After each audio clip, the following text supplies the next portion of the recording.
course, everyone is afraid of it. Most oftentimes we are afraid of death because we don't know what the resultant state is going to be. People ignore the subject of death way too far, right into the end. These are things that you have to really prepare beforehand.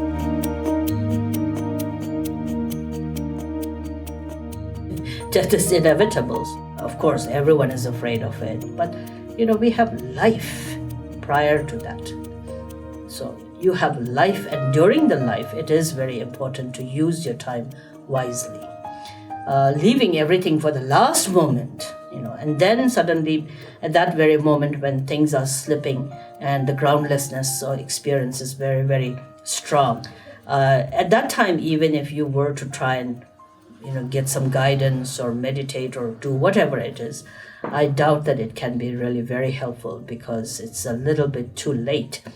So to really prepare for death is live life properly, appreciate the moments that you have when you're alive, when you're in good health.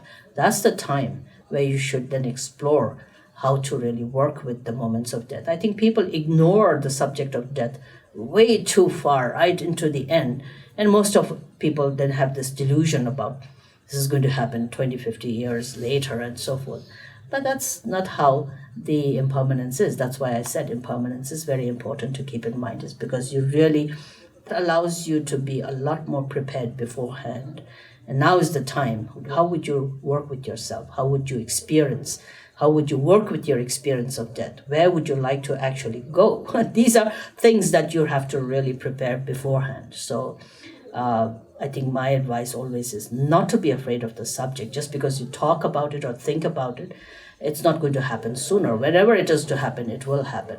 But the readiness beforehand, it's as simple as, any practical, pragmatic, sensible person who needs to complete a job or do a job well done will always prepare beforehand, And that's the same thing, is for that one thing that is bound to happen. It's inevitably going to happen.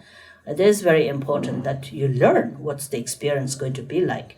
And then on the practical level, I think living life that is based on the values of goodness, values of kindness, values of virtue, values of pure actions, and eliminating destructive emotions, the negative emotions, whether it's desire or ignorance or anger or jealousy or arrogance. And instead, in yourself, you have all these opposite wonderful qualities where you can be generous, where you can be kind, where you can be quiet.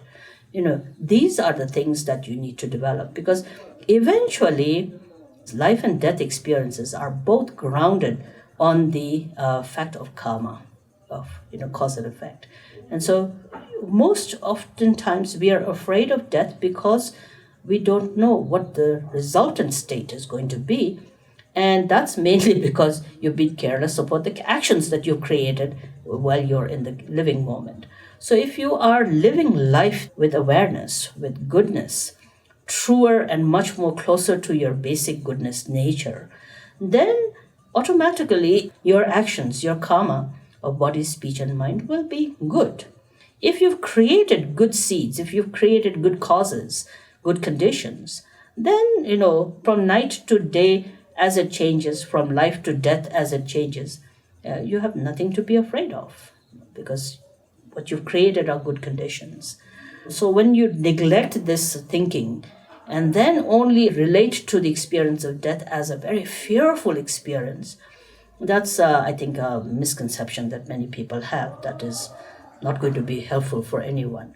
So like any other experience in life, death is also one of them. And how you are going to encounter, and when you encounter what is going to be most helpful for you, when you look at people who are about to die and you see what helps most people enter the stage of death is to know they've lived life well. If you've really lived life with purity, with goodness, where you know you have not done anything really harmful to anybody else, then you can enter that phase of that experience of death with much more sense of contentment or sense of assuredness, at least.